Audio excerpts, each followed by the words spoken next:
Brick by brick, you get your boy Big Wall, and you already know the vibes when you see the big homie PStock next to me. You know what type of time we on. We are here to do what we do best, and that's address the culture. What's going on with you, P? Hey, bro, you know what time it is. Every show is like a family reunion. We all back together again. That's the way it goes down here on Just the Culture. And hey, it's no different tonight. No different here Yeah, in the second season. yeah, Kicking it off. With a great, iconic show. yeah, It yeah, don't get no better than this. yeah. The guest we Legendary. have, legendary. For a long time, you hear the name and you think it's a ghost. Oh, you don't know what you talk about. It's a No, myth. no, It's a yeah, myth. no, he ain't real. He ain't real. That was man. Listen. So this right here is like, it's like the top, the pinnacle of it, of childhood, growing up, in the air. And I grew up with relatives that were Panthers. They came from Vietnam, Yeah, and they all joined the Black Panther movement, and they was doing their thing, and that's where I first heard the name. At that time, Steve Muhammad. And it yeah. was like one of those things, like, who's that? Who's that? They say, well, he's bad, boy. People used to always say, boy, better than Bruce Lee, man. We gotta go. We gotta know. So it's one of those events. So this is a great show, and like we talk Yeah, about, hip hop and martial arts, go hand in hand. absolutely. Hip hop, of that time back in the day was, you had the early hip hoppers, I guess you could say. Yeah, Muhammad Ali, Cassius Clay, spitting stuff out, and and the music Dropping of the bars. time. He was spitting Right, bars. You know what I'm saying? right. And that's how it is. It carries on. So the Yeah, music, martial arts, and everything goes hand in hand with the air. So I do have questions I want to ask about that, like we did, BKF in the house. This is the founder, one of the founders of the BKF, and yeah, that's great, man. It's like full circle on this whole epic, adventure we've been going, talking to all these iconic martial artists, man. It's great. yeah. It's great. For me, like you speak about this journey that we took on, we talk about just martial arts across the board. You know what I'm saying? We done had Mhm. T-Bone come through, being our tour guide through the culture of Yes, martial arts. You know what I mean? And yes. today it is one of them full circle moments. You know what I mean? When we talk about people of color that Hmm. decides to take this on. You know what I'm saying? And it's so related to when we talk about hip hop because it's something that you got to work for. You know what I'm saying? It's something Hmm. that people consider theirs. You know what I'm saying? Because hip Hmm. hop we feel like it's ours. You know what I mean? And but we're It's open to ours. other people to come in, and hip hop is global now. And that's the similarities when we talk about martial arts. You know what I Martial mean? People arts. they're Exactly. territorial. You know what I'm saying? When we talk about it, but it's spreading, and it Tribal. became global, and it became international, similar Hmm. to hip hop. You know what I mean? And when you're Hmm. working out, I know so many athletes when they working out, they listening to hip hop. Yep. When they're working Yep. on they perfecting their art, they listening to hip hop because of motivation. So it just goes hand in hand. And to have Hmm. somebody, like Steve Muhammad, coming on the show with the BKF, man, it's something that it BKF. motivates the culture. You know what Yeah, I mean? yeah, It yeah. lets us know that it's so much bigger than what we see. You know what I What mean? we And I see. Yeah. love that. Especially with the temperature of the country. You know what I mean? We Yes. got The so many. climate. That's what Hmm. I'm saying. So it's good to see, you know what I'm saying, especially right now when we're at a time where we need to know ourselves. We need to stand for certain things. We need to be more healthy. We need to be able to protect ourselves. We need to know about our culture. You know what I mean? So again, Yes. this show Yes. is one of them shows, man. It brings it right back around, Full and circle. it just adds and continues to the legacy of what we've been building, man. So I'm super excited. That's real talk, and that's the way it's going down. And you said a key point, what I like too, when you attach hip hop and martial arts, like hip hop is take something and make it your own, something that somebody else's, flip it, make it your own.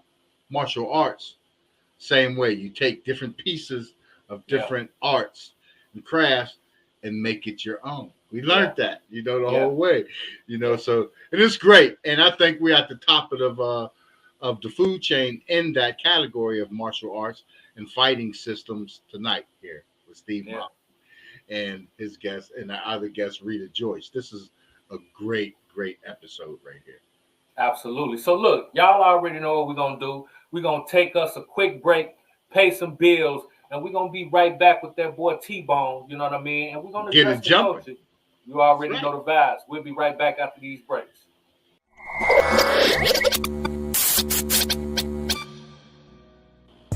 T-Bone, what's going on tonight? There he is. Brother PStock on Bigg Walk. The award was, it was kind of interesting because I went back and forth with this award. And so all of you martial artists know that someone always contacts you and say, hey, we have this award for you. You've been nominated. We want to present this to you. And then there's this pause. If you send us $755. I like what you said. It's for the BKF.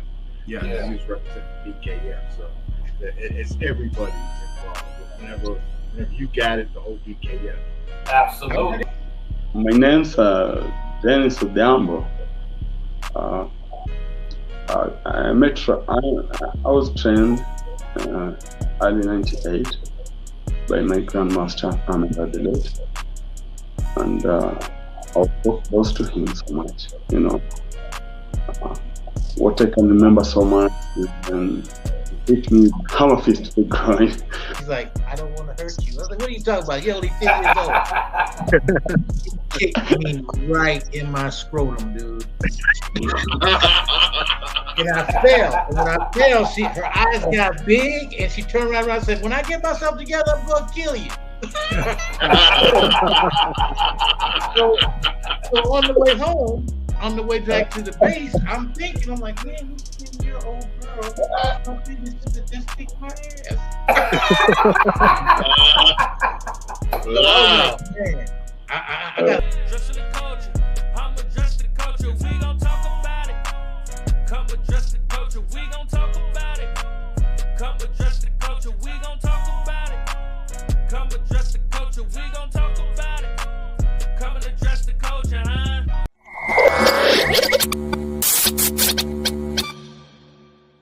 Hi, I'm Ron Van Cleef. This is my book, The Hanged Man. I was lynched by the Ku Klux Klan in 1963 in Kingston, North Carolina. This is my story. Grandmaster Ron Van Cleef in the house. Welcome to Address the Culture, sir. I mean, Thank you so much. It's an honor to privilege one of your teachers, Master Moses Powell. My first teacher. Have you met Steve Muhammad? Oh, Steve Muhammad beat me one time. He beat me at the International Championship in Long Beach, California, at Parker Stewart. Wow. But he and I went to Panama together maybe 4 or 5 years ago. I said, do you remember when you beat me at the International? He said, no, I don't remember. Why would you remember? He beat like 8 guys that guy in a row. He was beating guys. Wow. What a wonderful man. And even Bruce told me, it's the fastest hands he's ever seen. Bruce started training me in Jeet Kune Do and Wing Chun. He's the one that introduced me to Leon Tang and Seto Kwar and all these great Wing Chun masters, And so Wing Chun really helped me in my 60 years of competition. It was all sex, drugs, and rock and roll. Yeah. I hung out with Mick Jagger for a lot of years. Richie Havens was another one of my students who excelled. He was such a great musician and singer. So I worked for James Brown and Wilson Pickett. I've been on the road with those guys. Wow, yeah. Tour. So you're exposed to the women, Good. drugs, parties. Oh my goodness. Hi, this is Michael J. White, and I am honored to be inducted into the Ultimate Warrior Hall of Fame by two such legends as Grandmaster Al DeCascos and Grandmaster Ron Van Cleef. Dress the culture, I'm address the culture, we gon' talk about it. Come address the culture, we gon'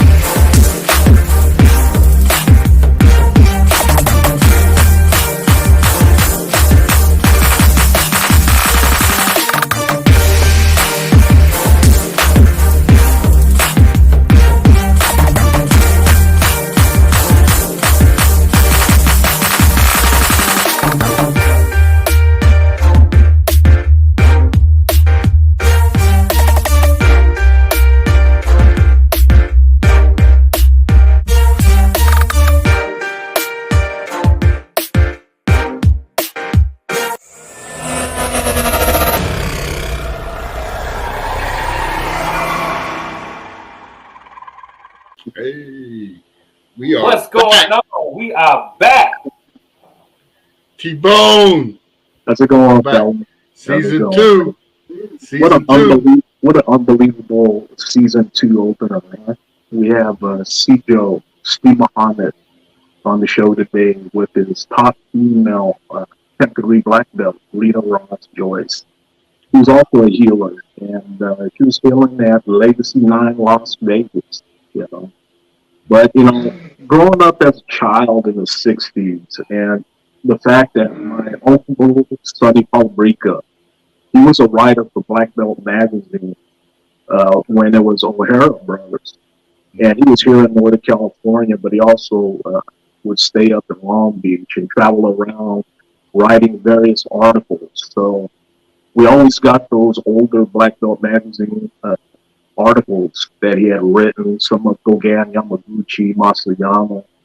But that's what kept us in tune with the martial art world back then.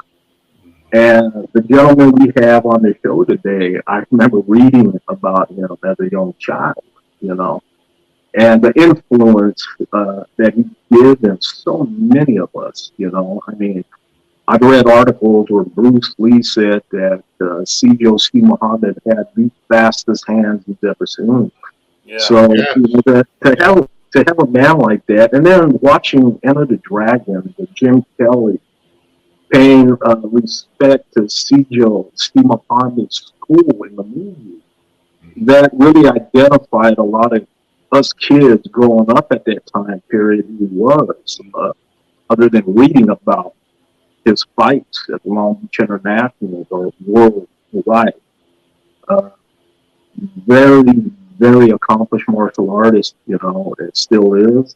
But to have him on the show today, fabulous, man. Fabulous. I couldn't be more honored, you know. But here he is, Steve Muhammad. And one of the other co-founders that I became friends with was the late Cliff Stewart. And I met him at the late Grandmaster Angel Cabales' home on a couple of occasions back then. And we'd sit and we'd talk history, you know, and he'd tell me about the history of the BKF too. So, you know, going back to my 20s, training under the late Grandmaster Angel Cabales, and then getting an opportunity to talk to so many people that train under the BKF. You know, I made a lot of friends. And very inspiring, you know. I've seen everything in the past shows that we've had, guys, with Casey Jones and Sam Pace, and me, you know, and everything they shared with us. But now we got one of the main figures of the BKF on the show today. Wow. The legacy continues, you know what I mean? Legacy continues, man. T-Bone, what does a show like this do for you? Like, what does a show like this represent to you as far as your legacy? Everything that you've put into the culture. What does a show like this do for you, brother? To be able to help coordinate a show at this level is true legacy of what helped develop the martial arts.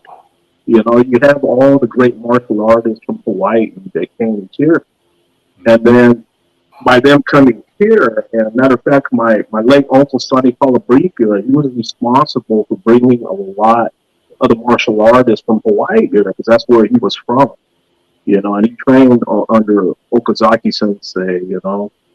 He knew Tiny Lafiti. He used to bring a lot of the martial artists to my grandpa's house, and they used to jam music, Hawaiian style music, and they perform. But that's where it really connected with my family back in that time, because my Uncle Sonny was a writer during Black Belt Magazine when it was under O'Hara Brothers. So he'd give us the magazines, we'd read them, and he'd talk story about all the various people that he met. And one individual he brought to the house, his name was Tiny Lafiti. And Tiny was big. He was like 6'5". So when he walked in and introduced him, you know, it was like Tiny, you know, my dad. Tiny's always big, right? You know, but I'll ask Sijo Steve Muhammad if he knew Tiny Lafiti, the late Tiny Lafiti. He passed away in the 70s, but I got to meet a lot of the martial artists through my uncle Sonny Calabrica and through the articles that he had written, back in the mid 60s, and that was Ogan Yamaguchi lineage. My sensei was the not the late, but he's still alive, Sensei Rodney Hu, Rodney Hu. That was my first sensei out of here in Northern California, but he trained in Hawaii, and from Hawaii he came here. Then he had connected with Gogan Yamaguchi, and he was on the 1970 team that went to Japan to fight. And I was talking on the conversation with Sijo Muhammad about it, But I do have the photos of him and the team that went back in the 1970s. And that was them guys have played, man. The Japanese in Japan, they came after us. Yeah. They tried to kill us. When they got on the floor, it was like a free-for-all. But I'd love to hear Sijo Muhammad talk about that too, because he had mentioned that on the phone a couple of weeks ago. And it was rough. It was rough back in those days. But hey, guys, here we are, season 2. What a grand opening, huh? SIjo Steve Muhammad, Rita Joyce. It's grand open. That's the way to open the season right here. Great opening season. That's the way to hit the family reunion with a great act to come and entertain and tell the stories and keep everybody going. And that's what it is. Inspiring, Inspiring. That's what this digital record's for. It'll be here forever. Everybody can go ahead and reference it forever. The BKF, for those who didn't know or didn't have a chance to, experience it or in your city or community, because it's big. So these records are important. So we hope it inspires the young, African Americans in the country now to take back to the martial arts, to take back to building the community. It's all building. Understand the history. To understand the history. That's the biggest thing I find with that. The men that SIjo Steve trained and shaped and took from his experience to life, that's the most rewarding thing, because these guys are passing it on. We talked to them, man. We talked to them from Kenya. Got the whole movement going over there. Civil rights movement. The beginning, Long Beach International. That's where it all started. We got to hear about some of them. Let's get SIjo on, because them stories right there. That Long Beach International. Well, I mean that was the play. Even Ron Van Cleef said, SIjo went through and just beat everybody up. I was like, wow, that's the deal. He said he beat everybody. So I'm like, look, we ain't gonna waste no more time. We gonna bring in Steve Muhammad as well as Rita Joyce. Welcome them both to the show. How are you guys doing? Welcome to the show. Welcome to the show. Welcome. Thank you for coming on the show. Thank you for having us. Yes. SIjo Steve, you got your mic muted. You got to unmute your mic. Your mic. There you go. There you go. Thank you. Yeah, there you go. There you go, man. Thank you Welcome to the show. Thank you. We appreciate you guys coming to the show. It's an honor. Yes. Oh, yes, sir. I thank you, my brothers, for being honored. Like when I hear you speak of the people that I knew back in the day, that was a magnificent time for us. In particular, meeting that giant you call Tiny.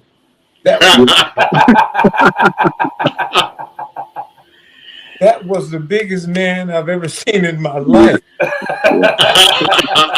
That's how we felt when he came in my grandpa's home, with my Uncle Sonny Calabrica. Did you know my Uncle Sonny, SIjo? What, Sonny? Yes, sir. You knew Sonny Calabrica, huh? Yes, sir. Yeah, he used to have parties at the Presidio, and he'd bring all the martial artists in. They jam music and all of that. And yeah, he was also a writer, for Black Belt Magazine in the early '60s, all the way up to about '70, I believe. And Dogen Yamaguchi, he went and lived in Japan and wrote that article, and I believe he wrote Matsuyama's article too. And you'd have to live with them back in those days. It's very different back then, the way they've written the magazines. They used to have to go and live with them, and train with them too, just to get an article and information. So Uncle Sonny used to share a lot of that information with us, as kids, listening to them. But reading the magazines, I remember seeing you always in there. You're always in the magazines, at the highest level of competition. So, and then as a kid growing up, watching Enter the Dragon and seeing who you are, in the film, with Jim Kelly, paying respect to you, that was a huge part of a lot of our lives, coming up at that time. See, Filipinos back then, we didn't have no heroes, man, on television. So anybody Asian or of color, any kind of color. Absolutely. Yeah, African Americans had the same issue. Yeah. That's why Enter the Dragon is an important film, and they're just as important as They Call Me Mr. Tibbs and The Heat of the Night with Sidney Poitier was. Absolutely. But SIjo Steve, can you take us back to where it started from with you, sir? Where did you gain your knowledge and your training to take it on and pass it forward, and leading up to the founding of BKF? When I was about 13 years old, I asked my mom if I could find a job. She said, "You're too young." So she said, "But you can go and see if you can find one." Well, I had looked all day, and I went to a and told them that I was 13 years old and that I was looking for a job and that I could do anything they wanted me to do. So they said, "How about, can you help in cleaning up?" I said, "Yes." They hired me and told me I had to be there at 5:00 a.m. in the morning to start work. So I went there and started work. And what I saw was them, one day I went early, and I saw them doing what I learned later on, what they call the whole family doing. So what they were doing, they said Chinese exercise. So I asked if I could join, and they said yes. I did that for 5 years that I took Chinese exercise. Never knew I had taken any. I didn't know the name martial arts or karate at the time. Mm-hmm. This was back in the 50s. But having some difficulties here. I went into the Marine Corps, and I went to Okinawa, and I saw Goju, a guy doing Goju for the Marine Corps at the time, what branch I was in. After he demonstrated for us, I said, "Man,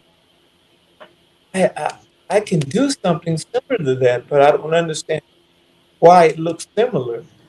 And he said, "Well, show me." I started showing him the Tai Chi movements. He says, "Oh, Tai Chi." I said, "Oh, no, this is Chinese exercise." Like I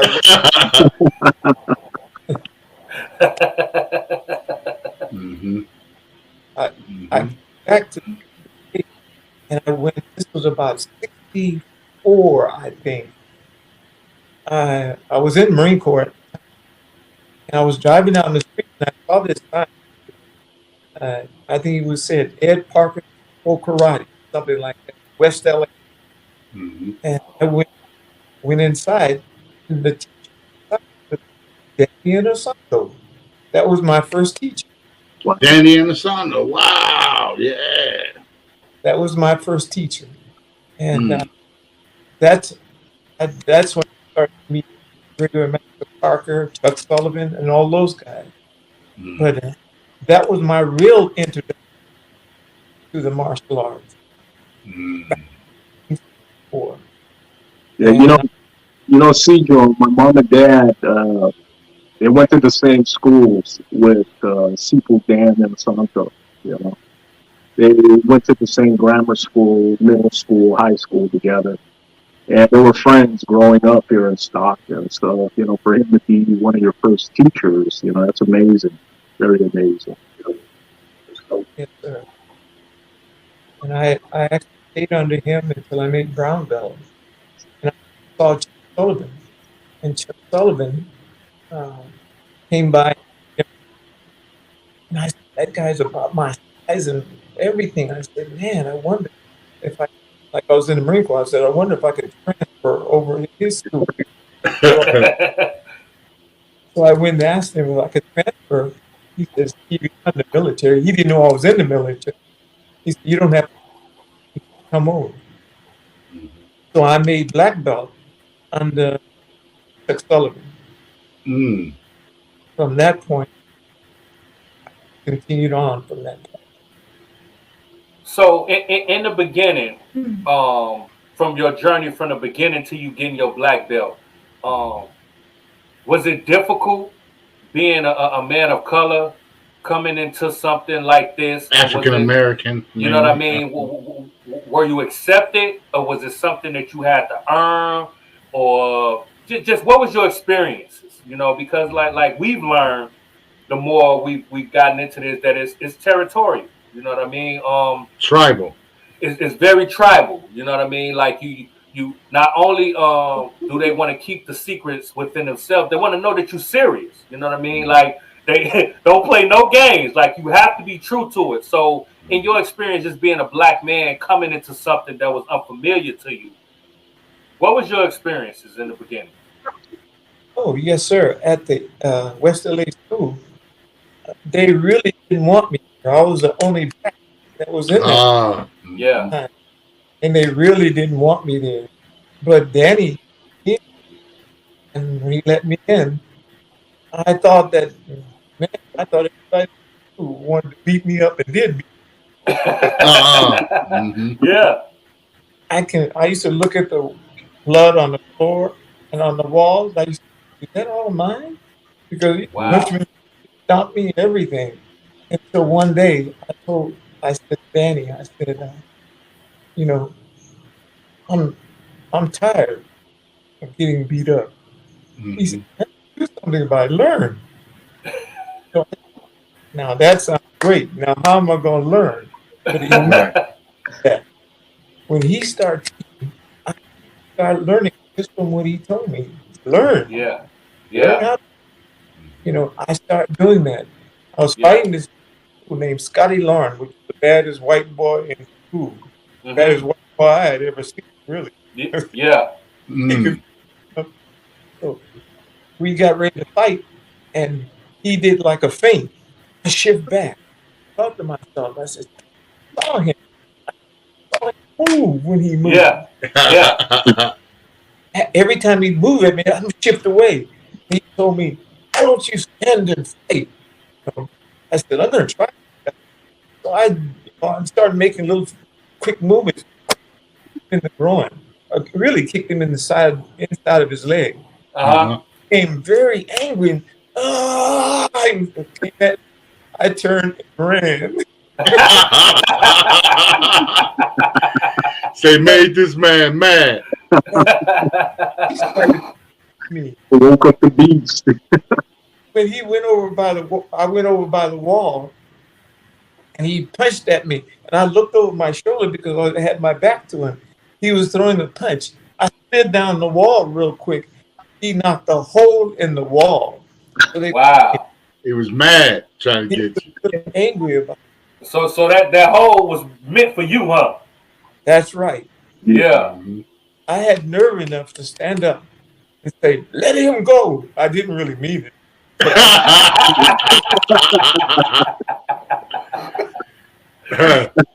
They didn't let him go at the time. He was so angry about me touching him that he quit.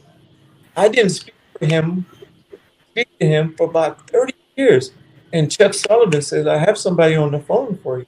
You guys know who Chuck is, right? Chuck Sullivan. I don't think he's been on the show. I've heard of him. I've heard of him. Well, he called me and said, I have somebody want you. And I got on the phone with him. I recognized his voice right away. I said, Scotty Lawrence? Yeah. Wow. He said, I would like to apologize for my feelings. Because I know it's been, but he said, I didn't like how good you were becoming when you started to fight that day. Fought me. He says, I couldn't really take that you were able to actually score on me. Wow. He says, take it. He actually quit. You know. Wow. And I never saw him. I haven't seen him really since then. I just talked with him. But there was a tournament that I was in. I was fighting Joe Louis. This is when I started to learn more about time. I fought Joe Louis at the International that year, and they did. Wow. The heavyweight champion of the world, Joe Louis? Joe Louis, yeah. Joe Louis. Martial artist. Yeah. He was a martial artist, yeah. Yeah. And they wouldn't get a point. I kept hearing Chuck Norris yell out, give the damn man his points. You know, but they wouldn't do it. And when I got off, this big guy called Tiny, I was walking down the hallway. He came and grabbed me and picked me up. He said, Steve, they cheat you. I said, yes, I know, Tiny. He said, you knock him out. I said, no, Tiny. I said, I couldn't do that. It wasn't. Wow. It wasn't Joe Lewis's fault. I said it was the fault of the judges and the referee. They cheated, not him. Yeah. But it's okay. You knock him out anyway. You know, I said. Okay. Wow. That was the thing for y'all in those days coming up, though. Yeah. We talked about it with the points, with them cheating your fighters, your students and everything in the tournaments out of the points, correct? That's correct. That's why the BKF was formed. Yeah. What had happened to me, and when I was fighting there wasn't hardly any blacks. At the tournament, most of the time, there were only about 3 or 4 of us, yet there would be hundreds and hundreds of people at the tournament. Yeah. About, 3 or 4 of us. So we had no reputation. Nobody could go in the ring because you can't talk for yourself. So no one would go in the ring and speak up for you. So when you got cheated, I even said to Great Grandmaster Parker one day, after fighting Joe Louis the same day, I said, when I got off, he was standing by the stairs, and I said, Great Grandmaster, I said, they cheated me. And he says, yes, I know, Steve. They're not ready for a black champion at this time. And I said, but my time is now. I'm here now. I said, that may have been the best fight I've ever done in my life because I came really prepared to be the international grand champion. And yet I was unable to do that. He said, I understand, but they're not ready for that. Wow. That's history. That's history. History. That's amazing. You spoke about the BKF, and we're going to get into that, and we're going to get into so much more. But we're going to take us a quick break, pay some bills, and we're going to talk to Rita Joyce, you know what I mean? Because she's been doing her thing, so we got to hear, coming from the lady's perspective, and everything she got going. So we're going to take us a quick break. We'll be right back with the BKF legends. Y'all already know. We'll be right back.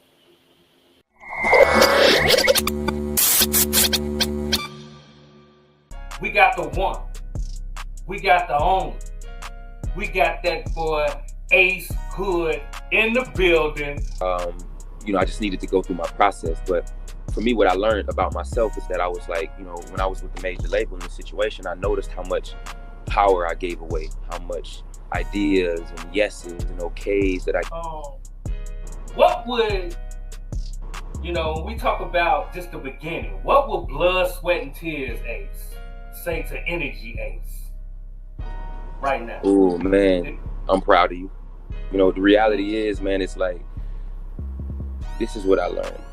It's that it's not the industry that sort of speak the issue. It's like the individual that chooses to go in the industry, whether or not you are prepared for that. That's what I would say.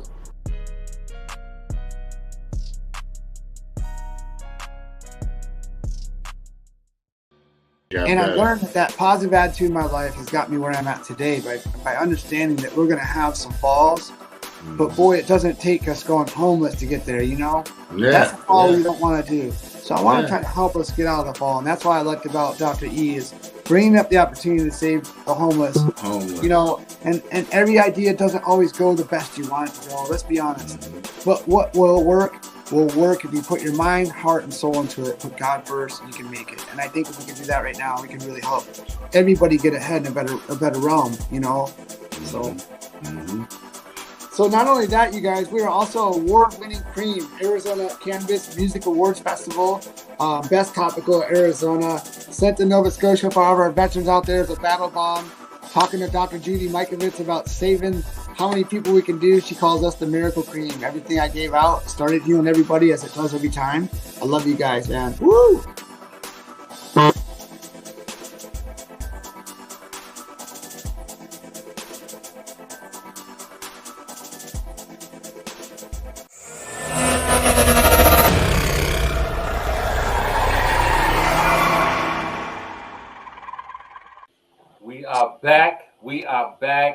We are back with the legends themselves, talking about so many different legendary moments in history. We talk about martial arts, coming from nothing, you know, right here on this platform in hip hop. We can definitely relate to that. And as you can see, we got a lady in the building.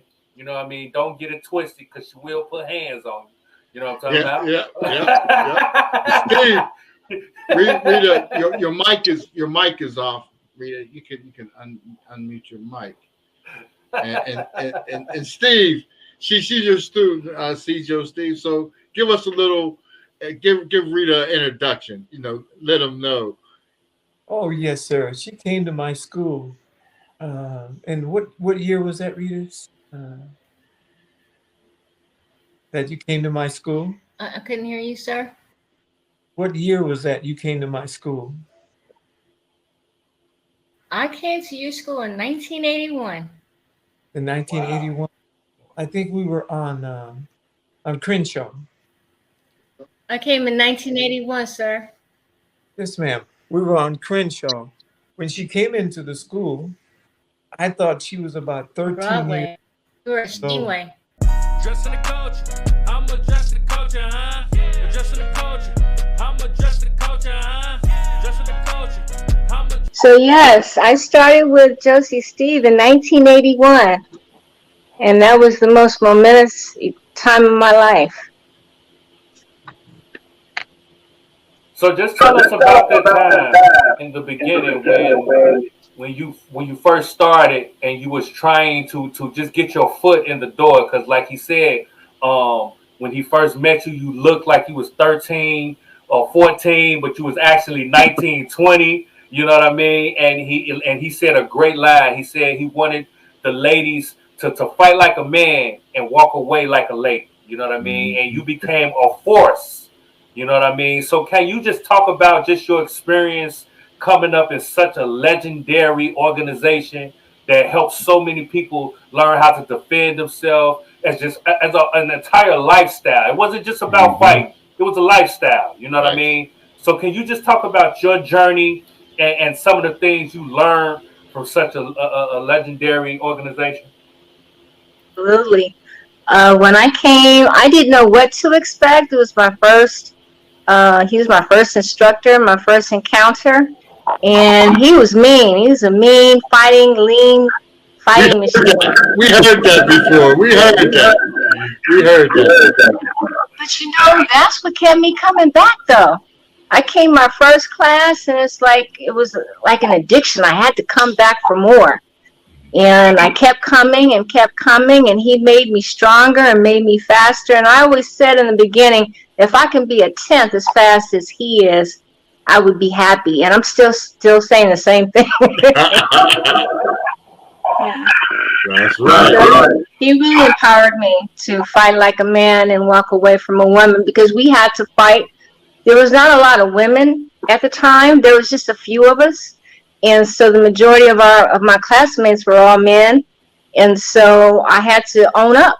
if I wanted to move up in rank, I had to be able to fight with them and work with them and hold my own. So I'm so glad that I was able to do so. They didn't make it easy either.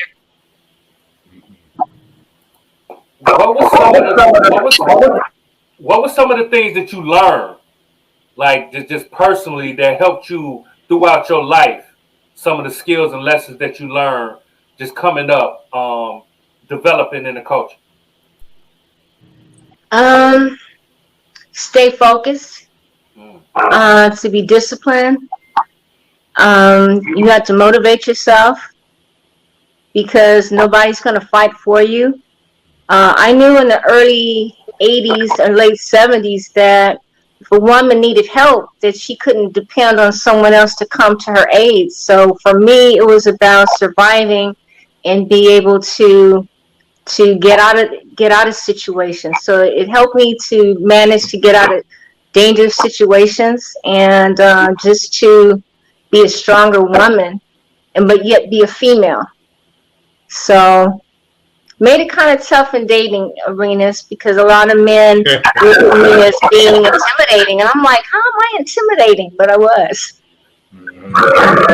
Wasn't having that stuff. Well, you knock one of them out. Try to get them to think about it. That's wonderful. So at that time, so you came in 81, and so at that time, did you train as well and fight at the Long Beach tournaments as well? I know they have women, or did they have the women at the time? Yes, they did. I trained and I competed for a long time. I stopped competing. I did go to the internationals, but I never competed for grand champion. At the time, I just didn't have the interest to do that type of fighting. I wanted to do more like street fighting or in close combat fighting. And so, at the time, I was beginning to lean more toward the healing aspect because there was something he said very important. I don't know, Poppy, if you realize how it impacted me. You had mentioned in class you were teaching, and you said, if you have the ability to maim or dismember your opponent, you should also have the ability to heal. And so my insights, my direction took the path of healing and wellness. But he inspired me.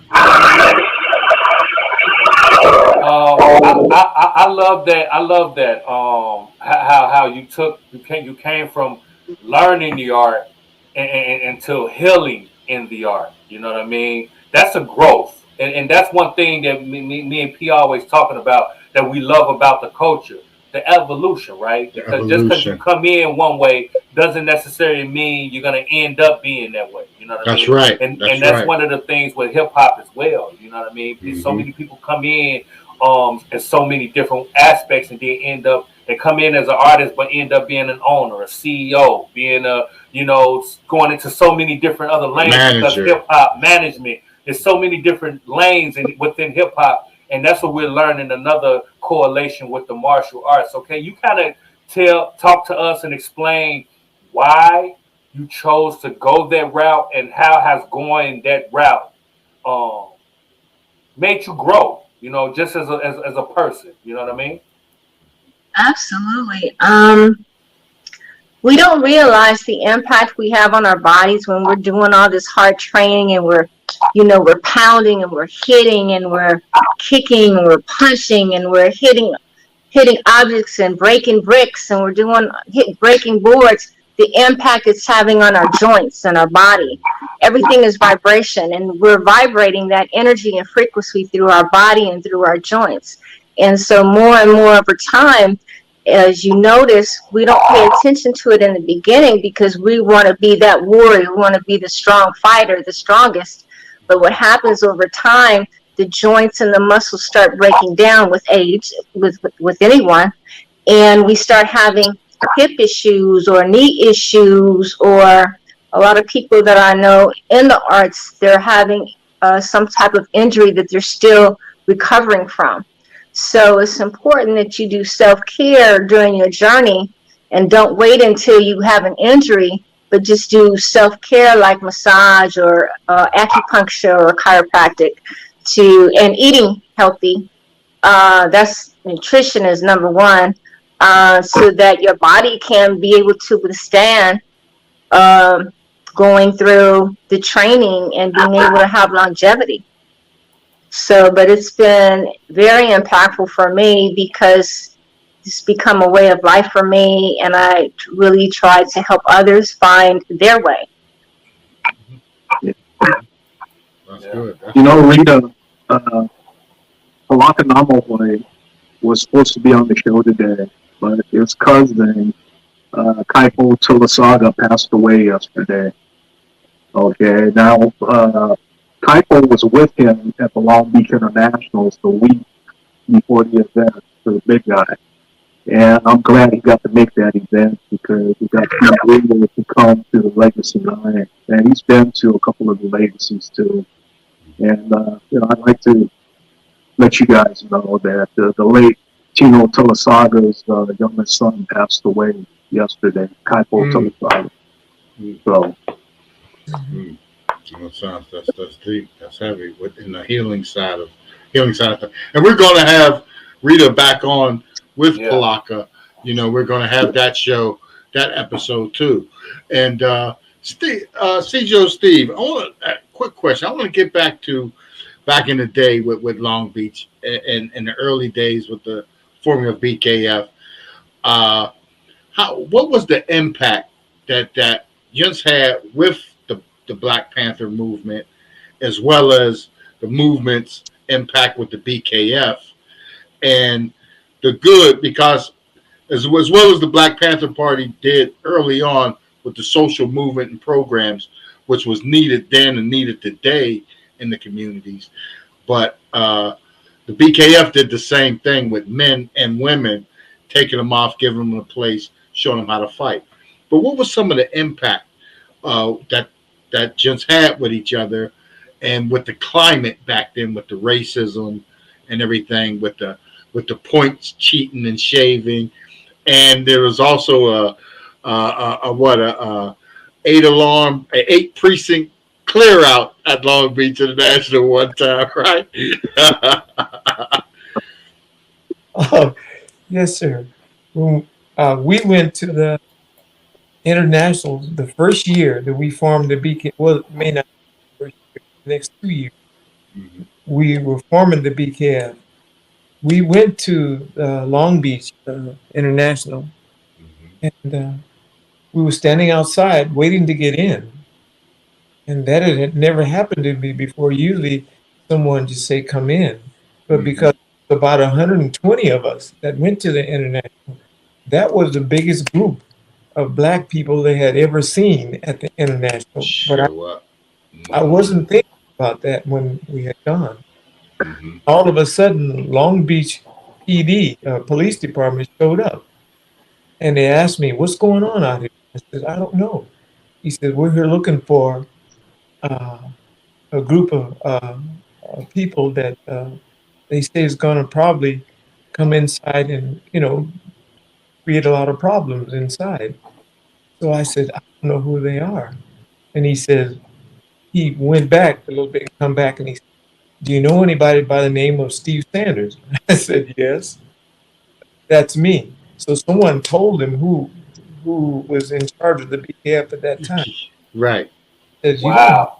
You don't appear to be creating any type of problem. So I said, no, sir, all we want to do is get in. Someone went inside and got Miss Parker. And she and when she came outside, she's looking around and she said, I came out here because the police said there was a problem out here. And he says, yeah, they gave this guy's name. She said, Steve? She said, oh, Steve, come on in. So everything stopped and we went into the inside of the building, you know.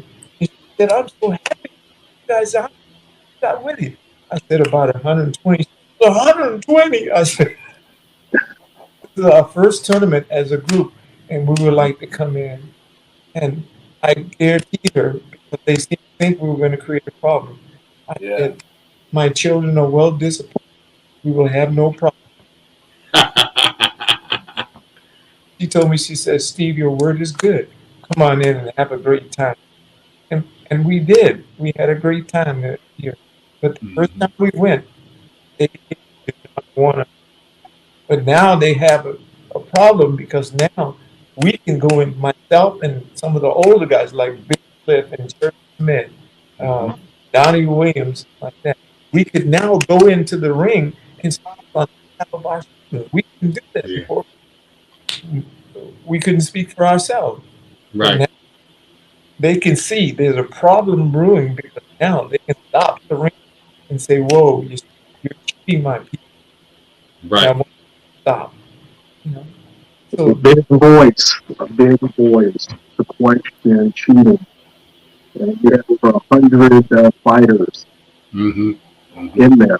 So over 100 paying fighters, because I'm sure you had to pay to register and everything. So, you know, that's you probably brought them the largest amount of money they had that day. Most definitely. It wasn't fighters. It was like moms and dads and sisters and brothers. It was packed house. And yeah, from the school, they brought their mothers and fathers with them when they you know, so family type thing. Yeah, and they had no problem with us at all. The children were very disciplined, very respectful. And Mr. Parker actually came over to me and said, you know, he says, man, some people were talking about they thought there was going to be a problem. They knew you guys were outside, you know. But he says, it's you really honored me by making sure nothing went wrong. I said, yes, sir. Yeah. I love that energy, and I kind of want to double down on what P asked, but I wanted to hear that amazing story. You know what I mean? When we talk about the Black Panther and the BKF, how did you guys link up to the point where you was affiliated with them, training people, helping to organize, and we like P said in the beginning, we know where it stems from. It stems from Jim Crow, policing our own racism. communities and having programs in our own community and defending ourselves and, you know, standing up for ourselves, giving ourselves some empowerment. You know what I mean? And later on, the narrative changed and things, the lines got blurred. You know what I mean? And that's the part of history when you speak about the Black Panthers that I personally take offense to, because we know what it's about, but the narrative got changed. You know what I mean? So I'm so curious to hear from you and how you guys became affiliated and your role in the Black Panthers and how do you feel about the Black Panthers today? Oh, brother. At the Internationals one year, they actually announced that we have the Black Panther Karate Federation here. Wow. Wow. I didn't know they were talking about me.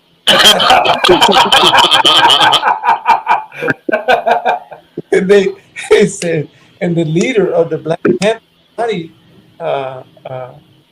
Federation or organization, whatever word they use, is Sanders. Wow. They gave you the job. I actually went up there that year and I told them, I said, I don't know the Black Panthers in that manner at the moment. I know them. Yeah. I said, what I know of them, it was good. Yeah. You know, feeding people. They have medical little shops and stuff now, taking care of the people. Yeah. I said, we love them. We have no problem with them. But I said, it's called the Black Karate Federation. Yeah. But we have no problem with them. And we didn't. Those brothers, H. Fred Brown and all those guys, I knew them. I go to the meetings all the time. You know. But I had no problem with them. And I also taught them the martial. I went to their school. When I became a police officer, I remember coming out of the building for the Panthers, And there was a guy across the street. He said, "Steve, you do up a power sign to me." Yeah. Back there. When I went to become a police officer, they had the guy, the lieutenant that was interviewing me to become LA. He had that picture on his desk. So he said, Wow. he says, "Have you ever been connected to any Wow. diversity organization?" I said, "I don't know what you mean by diversity." I said, "But I know some people, you know, you consider to be someone other than an American, but Yeah. I don't know any." So he raised that picture, and there I was with my fist in the air. Fist pump. Affiliated. Wow. I'm gonna get that job. I can see that now. Yeah, they pulling them pictures. Civil rights movement, right? Absolutely. Civil rights movement and with the Black Panther. So now I'm so curious. By you being a police officer, a black man in America, a police officer with the injustice and everything that's going on, you enter in such a territorial culture when we talk about martial arts. So this is something that you used to, because being a police officer, they're territorial too. You know what I mean? That's another organization within itself, and you're a black man. You know what I mean? Yeah. So I could just imagine the conflicts, the daily conflicts that you were going through. Just with everything. You know what I mean? Discriminatory, and promotions and assignments and advancement. The same stuff we deal with today. I believe. So how was you able to balance that? Everything that P just said, being a police officer with the climate of this country, with the martial arts, how did you navigate that? Well, I had to deal with about 6 to 8 months of doing whatever they told me to do, even when I thought that this isn't right, it's incorrect. But I was on probation. They could fire me as long as I was on probation. I had told that by some of the people who had been there for a while. So he said, make probation, then you can start to do whatever you want to do. But I actually physically fought other police officers within other agencies that tried to deal with it wrong. I even had a couple of police officers that pulled me over in a place where at this time I was looking for a lady that I was going to take out. They saw me driving through the neighborhood and they pulled me over, made me lay in a field. Now I'm a police officer. And they made me lay down in the field. And this one police officer came up to me and told me to turn my head to the side, which was away from him, stuck a gun in my ear and told me, if you move, nigga, I will blow your head off.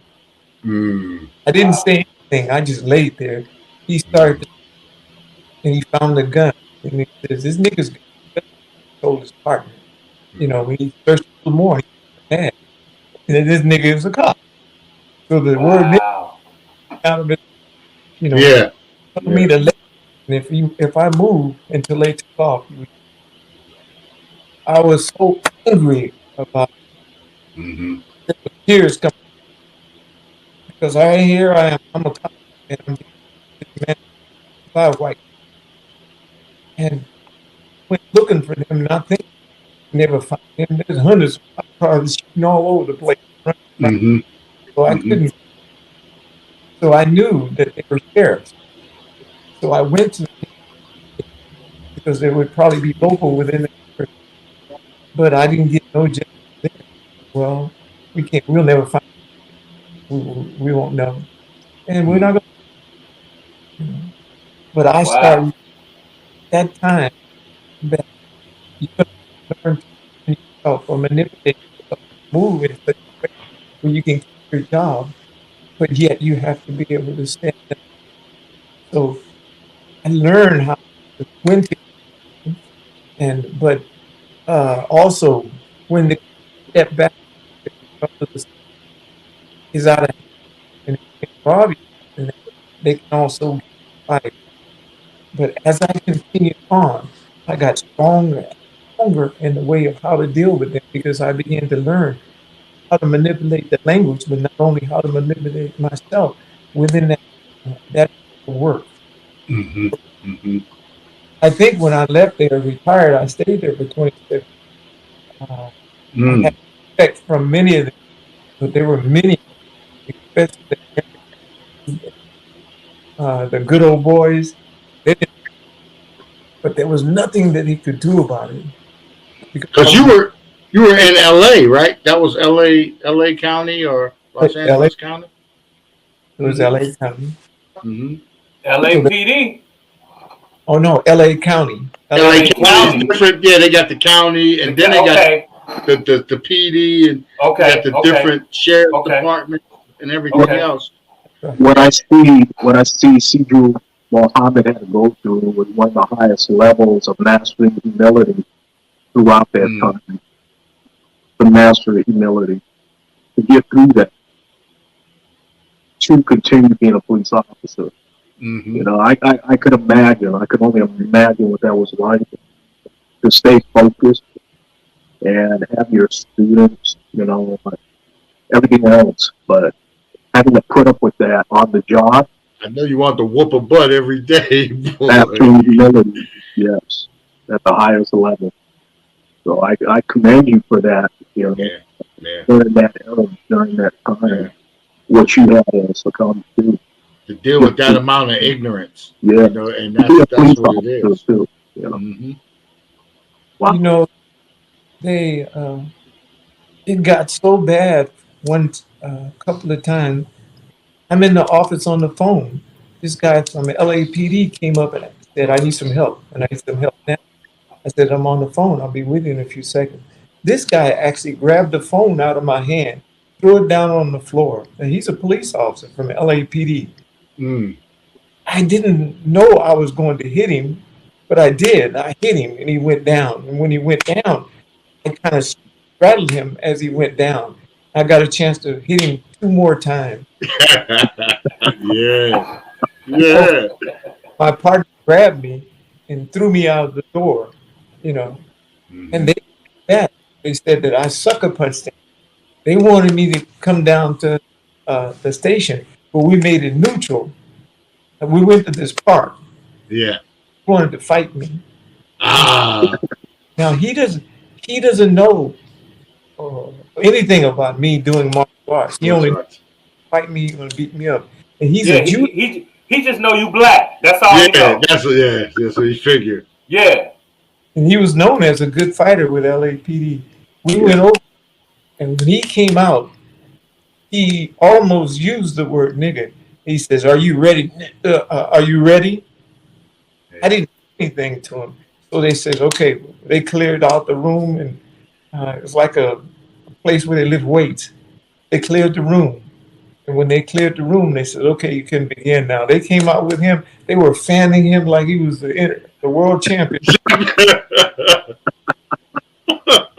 But he had no idea that I was going to throw. He thought I was going to try and throw hands. Right. But I hit him with, I call a heel thrust. It's like a side kick. The most kick, yeah. I threw it like a heel thrust and hit him. And when I hit him, he started to stumble backwards. And when he stumbled backwards, he hit the wall. And when he hit the wall, I hit him again with a heel thrust. He was on him. Wall, man. He went down, you could just hear as he went down to the floor. And then my partner once again said, "Don't kill him, Steve." I said, I intend to. They found out about that. All the police agents started to find out this guy can fight. And then they began to see me every now and then get in a street fight in something and say, "Man, this guy ain't no joke. This guy can fight." Yeah. So they began to kind of back off of me at that time. But it took some fights, and that was the only one I had. They even talked about how I speak the English language. I said something one day, and I was a training officer, and I was training a group of men in the sheriff department. And this one guy said, "Man, where were you born?" I said, here in the States. Why are you asking?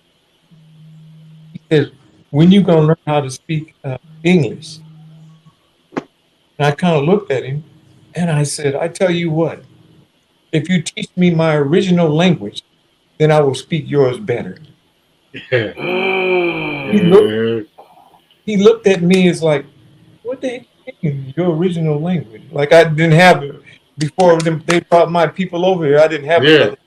You had another language. They didn't have a language. They still don't. That's right. They still don't. But I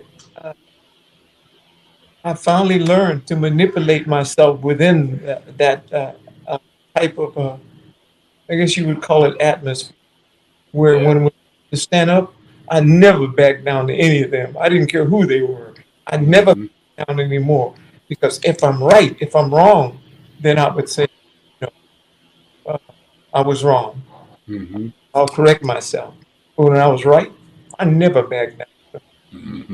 And when I left, I think they were happy to see me go when I left. Because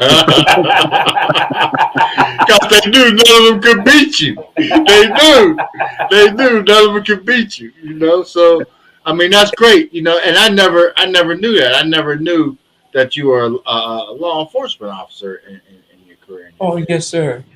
And, we never knew that. I think that from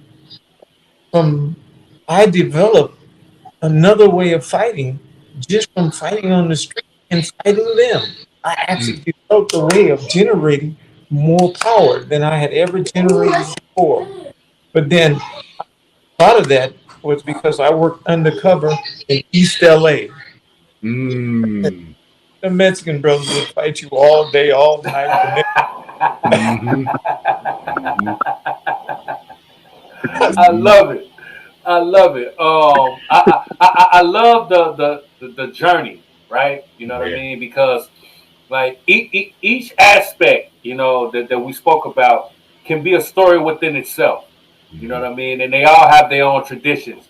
And you know, coming up in just in this world, especially at the time period, it's so many levels to it. And you being involved in a martial arts, you being a police officer, you being a black man. When we talk about civil rights and everything that our people have went through, you've had some significant career choices. You know what I mean? That has created such an amazing legacy. You know what I mean? And we just talked about legacy. I want to ask both of you guys. You know what I mean? And I'm gonna come to the ladies, because you know what I'm saying, because I'm a gentleman. You know what I mean? Rita Joyce. When it's all said and done, and you know everything that you've learned, and just moving forward in the culture, what would you want your legacy to be? Great question. I would like my legacy to be one that empowers other women and young girls to protect themselves, to heal themselves, because the woman, the mother, is the first contact to the child. And the mother is the nurturer and the healer before she sends them out into the world. So if we can tap into the women to get them to be stronger, to empower them and let them know that they are worthy, because we have a lot of society will make the woman feel is that she's not enough. And they have weakened our manpower to the point where he's not able to support his woman in the way that perhaps he would like to. So I want to bring the families together. So if I can have a hand in helping families come together and healing and wellness and self-protection, then my job is done. That's a great legacy point to build on with it. And the same with, well, SIjo Steve, your legacy, we've had it on the show. You know, I mean, it goes on and it's global, you know, the legacy that you built and created. And that should be commended, because we need Steve Muhammad everywhere, you know, teaching and training our youth today, you know, keeping them on track.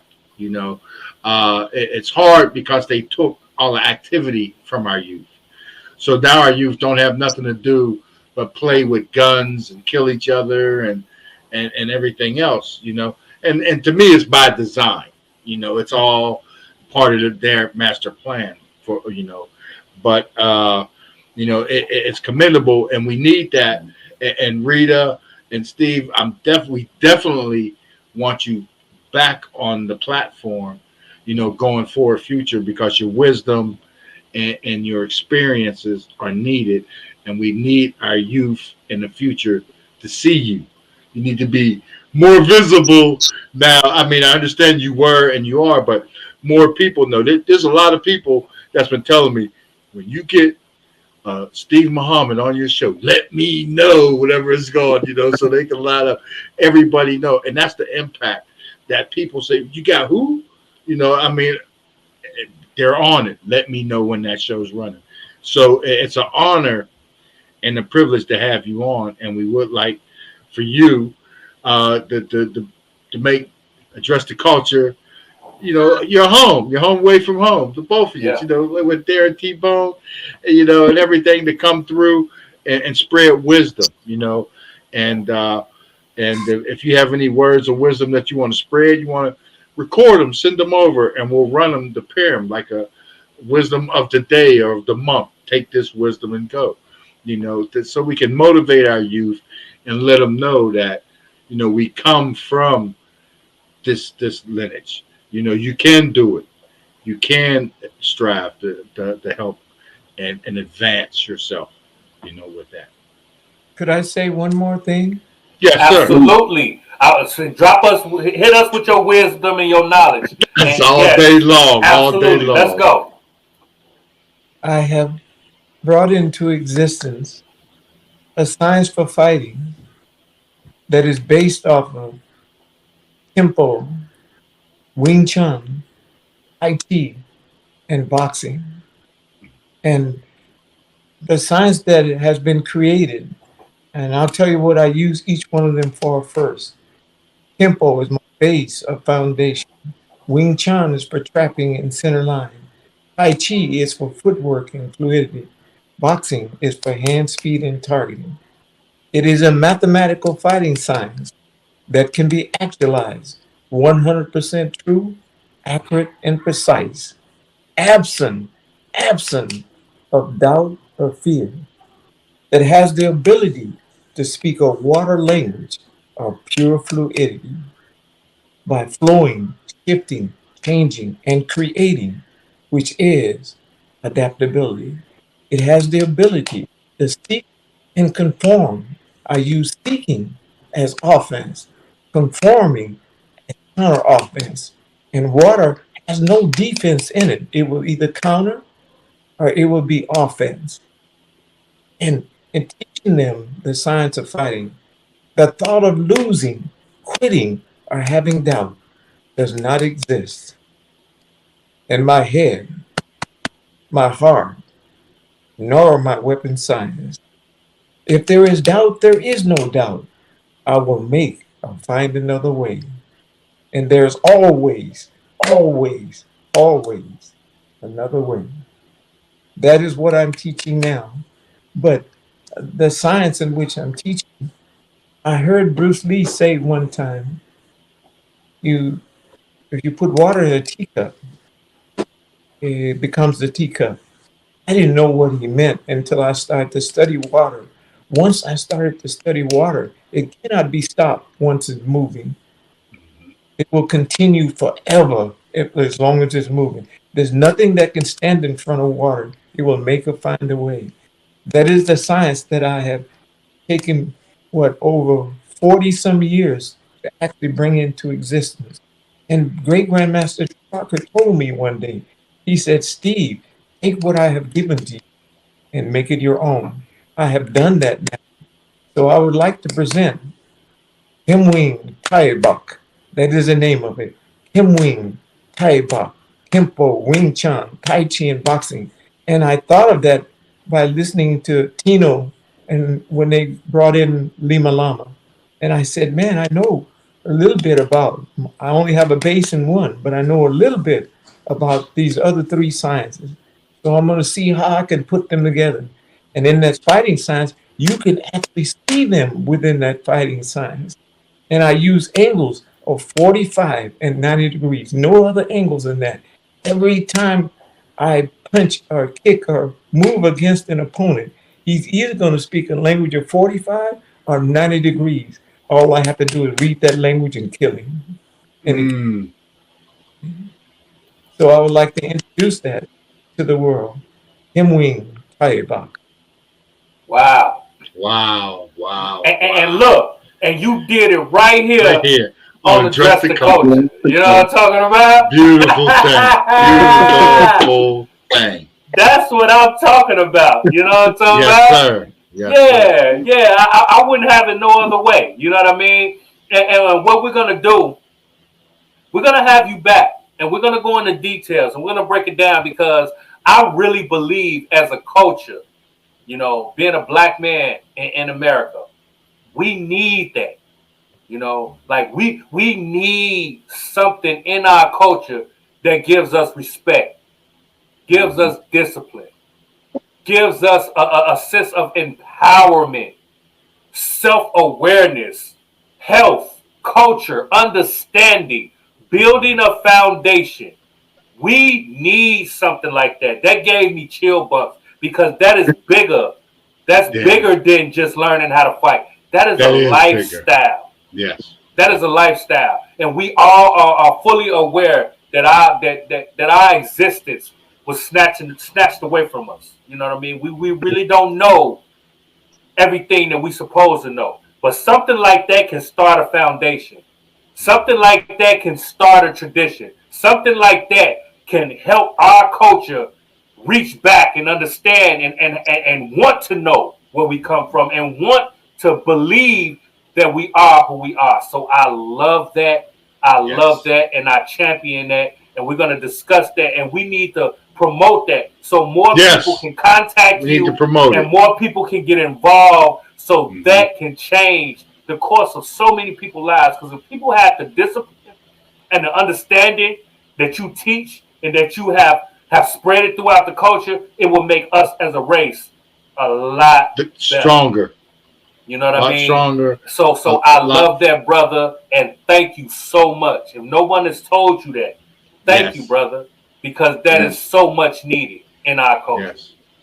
It continues with your contributions to humanity that you bestow upon our community and you bring out of our community with this art, this fighting system that you created. You know, it's your work, your embodiment of everything you've done. And to come out of our community, we would love to be the ones to help let everyone know, hey, absolutely, it's time now, right here. You know, study. Whatever you need from me, I will be there. Whatever you need. Y'all heard it. Y'all heard it right here. Yep. All we need now, all we need to really get it going is some info so we can put it on our websites, on our platforms. To make people aware. And right now, I understand you're in the Atlanta area as well.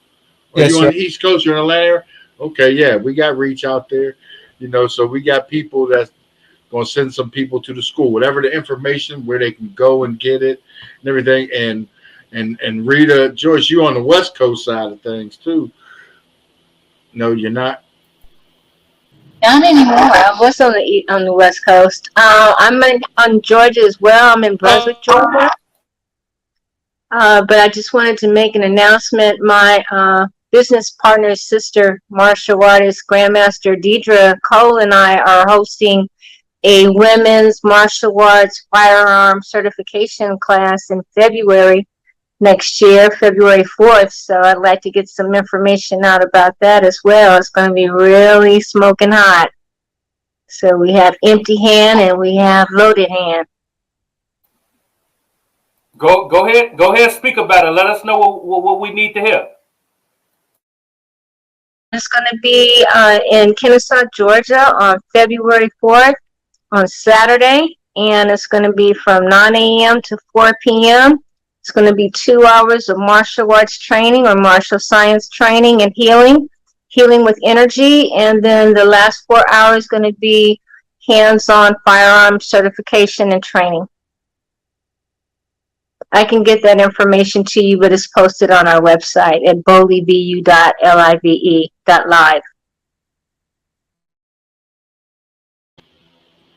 That's amazing. I love it. And you know, again, we're going to do everything that we need to do to help get that out.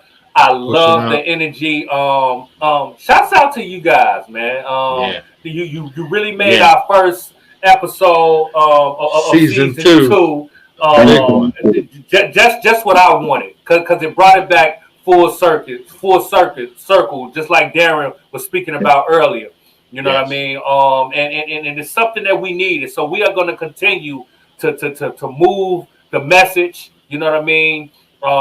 Keep our finger on the pulse of the culture, because again, conversations like this, knowing who we are, can't do nothing but help the culture. You know what I mean? Culture. Yeah. So again, we thank you. And Darren, is it anything that you want to say? I'm gonna give you the last word, Darren, because I know, you know what I mean. I know you feeling crazy yourself. Listen to everything we heard.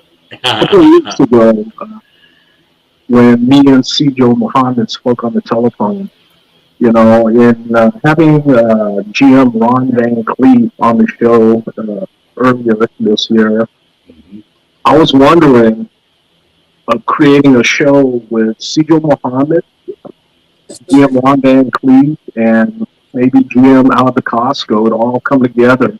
Because I know you guys came up in the tournament circuit together way back. Would you be interested in a show with some friends of yours from way back, SIjo Steve Muhammad, like yes, sir, Ron Van Cleef and Alda Costco?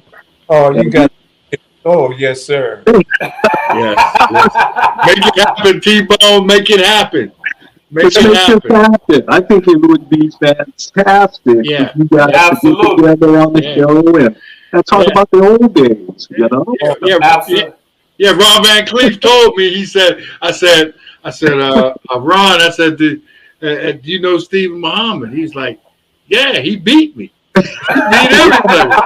He said he beat me at Long Beach International Tournament. He said he beat everybody. So he said I didn't feel as bad. He beat everybody. I would love to, get that show going with all three of you, or even more. You know, any friends that you would like to come on the show. You know, we could fit up to 5, 6 people on the show.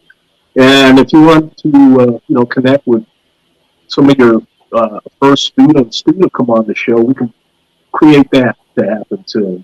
But to have you and Ron Van Cleef and Alda Costco on one show, talking about the old days, that's a legendary show. I don't think there's ever a show like that with you three on there anymore. That would be fantastic. Let's make that happen. Let's make that happen, because I know you and Ron Van Cleef is interested. He'd love to get on the show with you. You guys can chop it up, man. You guys can talk. So that's something else that we can work on and bring you guys together, okay? Me and Ron's in Hawaii. His time's earlier, so you're 3 hours later. It'd be a 6-hour difference, but we can make this happen. We're going to make it happen. We always do. Okay, we'll make it happen. And GM Alda Costco, he's on Oahu too. I believe him and Ron, they have breakfast together on occasion. In Hawaii. So tell Al he better be there. That's right. Okay, let's make that happen. Consider it done. We're gonna make it happen. It's official. We spoke it, so we're gonna make it happen. You know what I'm saying? We're speaking into existence. That's what we do. So again, I want to thank you guys for coming on the show. We appreciate you. We love everything about you. And again, we're gonna do our part to move the message. You know what I mean? Time is something that we know you can't get back, so we appreciate you guys coming through, giving us yours. Okay. Yes, sir. Could you send me a number of my wife with any information that you need from her? My wife will be able to do that for you. Okay. I'll get it over to Darren, and Darren can get it to you. And Rita, we get it to Rita. Yeah. That's fine. Fabulous. So big Law Capone, PStock. Big shout out to our U19. What a fabulous opener for season 2. Season 2. Season 2. Aladeen 19. Aladeen. That's another person too that Aladeen 19 told me. He said Bruce Lee owes a lot of thanks to Steve Muhammad and Muhammad Ali. That's what he said. That's what he said. And I was like, no joke. You know, so that's great. Yes, absolutely. So you guys already know, like, comment, subscribe, join the culture gang. So anytime we drop any kind of content, you'll be the first one to get it. Tap in to iHipHopTV. Tap in to Address the Culture. Roku, SSH101. We on Roku, Just TV. We everywhere. You know what I mean? So y'all already know. Until next week, I'm your boy Big Wall. I'm your man PStock. And this is Address the Culture. And Address like the I culture. always say, your culture makes you who you are. So make sure they respect it. We're going to catch you on the next episode. We up out of here. Hey, very good. Thank you. Thank you.